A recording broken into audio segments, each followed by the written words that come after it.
That being said, there are some very apparent pros and cons of using a digital instrument that is part MIDI controller and part guitar. Okay, so the pros are, it never goes out of tune. For a lot of guitarists, this is, a dream come true. Being able to just pick it up and play is quite a relief for a lot of guitars. It's a lot easier on the hands. I know most guitarists will consider calluses a rite of passage, but I honestly won't miss them too much.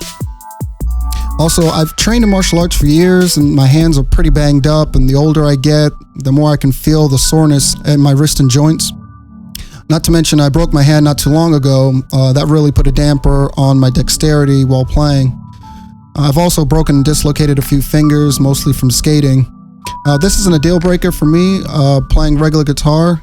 I'm just saying my new mod is a slightly less painful alternative. Okay, moving on. Mappable effects. I can map any number of limitless effects to these buttons. I've spent days not getting anything productive done, just playing around with the different configurations. Next, we have extensibility.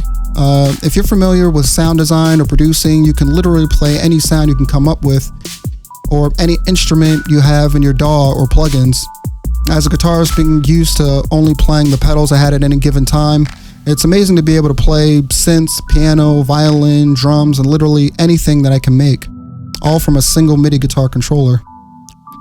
You could even play multiple instruments at once. I played around with putting drums on the buttons portion of the guitar and regular guitar on the neck. That was pretty tricky, but if I get the hang of it, that will be pretty amazing. Still very fun though. Also, it's super fast to get started. No stringing or tuning, no waiting for tubes to warm up. And if you're already familiar with a DAW, it's pretty easy to get playing right out of the box. FL Studio has a great plugin, Midi Out, that's great for reassigning the MIDI controls, or if need be, I can always just hop into the Arduino IDE and mess with the code to change things up. This setup may not be for a complete beginner, but I think when I build my final project, I'll also work on some compatible software that makes setup and configuration a lot easier for me.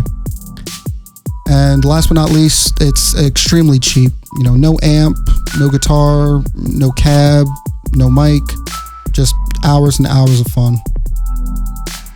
The Fender Mustang controller itself is only about $35, and it's only about $150 for all the other equipment that's actually in the build. Now, of course, you'll need a soldering iron and a bunch of other minor tools, small tools like screwdriver, pliers, things like that. But for the most part, it's less than $250 to get going.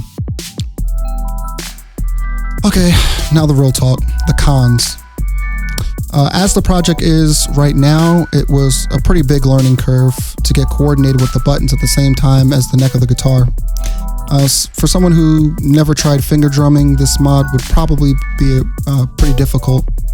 For me, once I got the hang of it, it was a dream. I've never played bass, but it has been a blast playing with my fingers as opposed to a pick.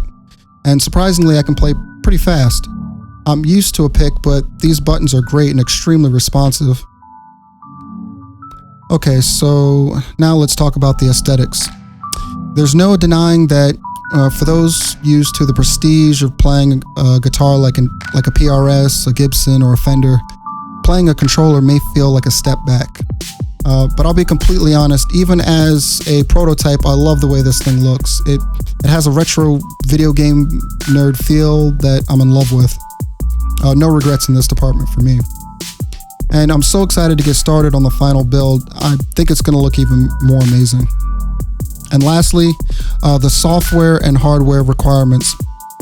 Getting used to a DAW, plugins, and MIDI mapping, programming in the Arduino IDE, soldering.